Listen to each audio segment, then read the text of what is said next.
Bienvenue dans ce calendrier de l'Avent spécial du podcast Filles Expat. Chaque jour, du 1er au 24 décembre, nous vous emmenons à la découverte d'une nouvelle destination à travers les yeux de femmes expatriées.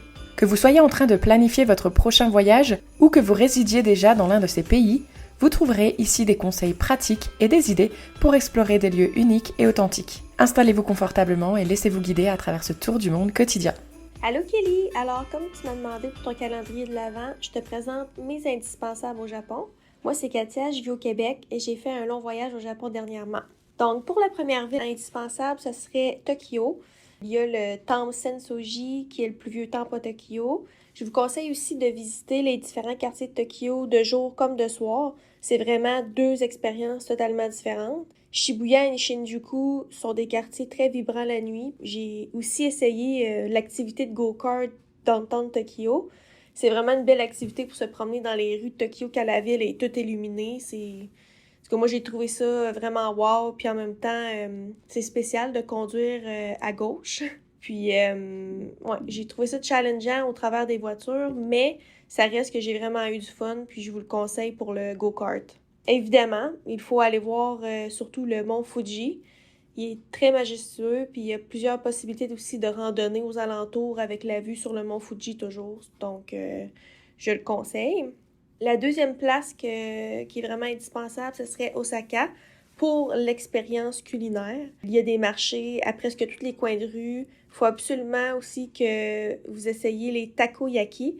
C'est comme des petites boules avec de la poulpe à l'intérieur entourée d'une pâte à crêpes. C'est vraiment délicieux. La deuxième spécialité que j'ai vraiment aimé essayer, c'est les okonomiyaki, qui sont comme leur genre de pizza japonaise, mais détrompez-vous, c'est vraiment différent d'une pizza. En tout cas, je le conseille, vous devez essayer ces deux spécialités-là.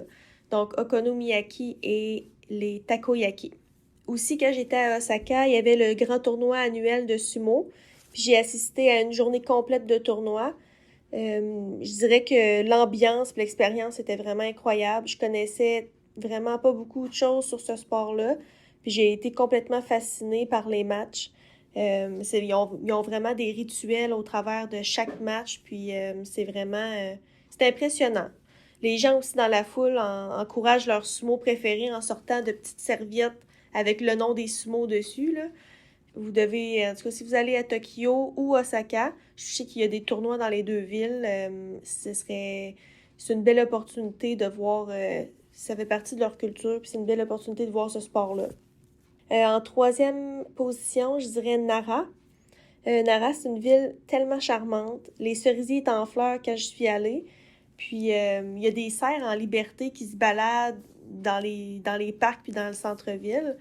Tu peux aussi les nourrir, mais il faut faire attention parce que parfois, ils sont impatients que tu les nourrisses, puis ils tentent de te piquer avec leur bois. Donc, c'est ça. Ou bien, ils vont te courir après. Il y a aussi à Nara beaucoup de temples et de sanctuaires dans la ville. Donc, tu as le choix de choisir ceux qui t'intéressent le plus. Puis c'est vraiment... je pense qu'il y a un bon patrimoine historique puis culturel dans cette ville-là, puis ça vaut le détour. Le dernier qui est vraiment, pour moi, c'est un passage obligé au Japon avec toute l'histoire qui se rattache avec la Deuxième Guerre mondiale. Ça serait Hiroshima. J'ai vraiment trouvé ça impressionnant, mais aussi c'est bouleversant, la visite du dôme de la bombe atomique et le musée du mémorial de la paix. Là, parfois j'avais les larmes aux yeux, mais c'est impressionnant, c'est chargé, c'est lourd d'histoire, mais c'était un de mes highlights de voyage. J'ai vraiment adoré. Pour terminer, j'ai terminé mon voyage dans les Alpes japonaises. Puis, si tu souhaites sortir des grandes villes, du brouhaha, du trafic, des touristes, ben les Alpes, c'est pour toi. J'ai fait quelques villages traditionnels en toit de chaume, comme à Shirakawago et aussi à Nagano. Au nord de Nagano, il se trouve une région qui est peuplée de macaques japonais. C'est des singes blancs qui se baignent dans les sources d'eau thermale. C'est vraiment... ils sont en liberté, donc tu sais, t'es comme au travers de leur milieu de vie. C'est vraiment impressionnant aussi. Puis, il y a vraiment beaucoup d'onsen dans les Alpes. Donc, si toi aussi tu veux prendre un bain chaud, c'est possible. Puis, l'eau provient de sources volcaniques. c'est naturel. Il y a aussi beaucoup de bénéfices thérapeutiques apparemment avec les onsen. Mais bon, je conseille Nagano pour comme dernier highlight pour les singes et les onsen. Donc alors voilà, bon podcast! Merci d'avoir voyagé avec nous aujourd'hui. Si cette destination vous a inspiré et que vous souhaitez en savoir plus, vous trouverez le lien vers l'épisode au complet dans la description. À demain pour une nouvelle destination dans notre calendrier de l'Avent spécial Filles Expat.